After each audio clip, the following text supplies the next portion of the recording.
Recognizing the changing macroeconomic environment and easier financial conditions, we have fine-tuned our asset allocations. We are now neutral across all major asset classes. We achieved this by increasing our equity exposure 3% in developed markets outside the US and 1% in US stocks, and scaling back on investment-grade bonds and cash allocations. Let's take a closer look. The US economy remains resilient. We expect growth to be close to trend and inflation to come down slowly.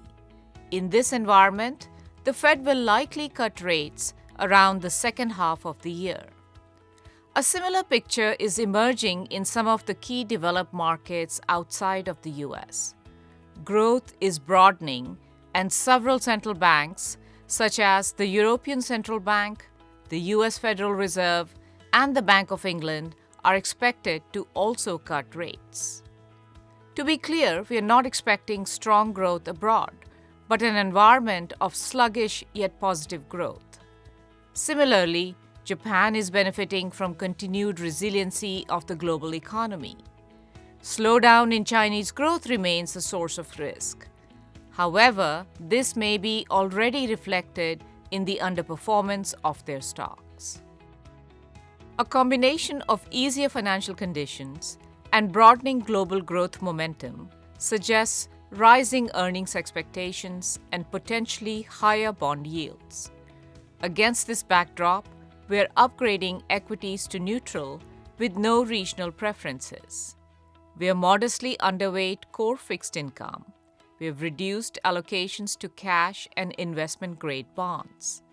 Yields in investment-grade bonds haven't been strong enough to offset the negative drag from the duration effects. In the context of a diversified fixed income portfolio, we are underweight inflation protection bonds in favor of higher yielding bonds. High yield spreads are low by historical standards, but the combination of lower duration and high yields provides some protection against a backup in rates. We are neutral in all real asset categories, all of which serve a strategic allocation purpose. We do not see compelling reasons to either over or underweight them. Inflation remaining above central banks' target is a key risk, but we continue to see scope for inflation to come down. Geopolitics is a potential wild card, but markets seemingly have become inured to events. Finally, we also see lingering concerns surrounding commercial real estate and more opaque areas of consumer lending as potential sources of risk. Together, these factors shape our strategic posture, guiding us toward prudent yet forward-looking portfolio adjustments.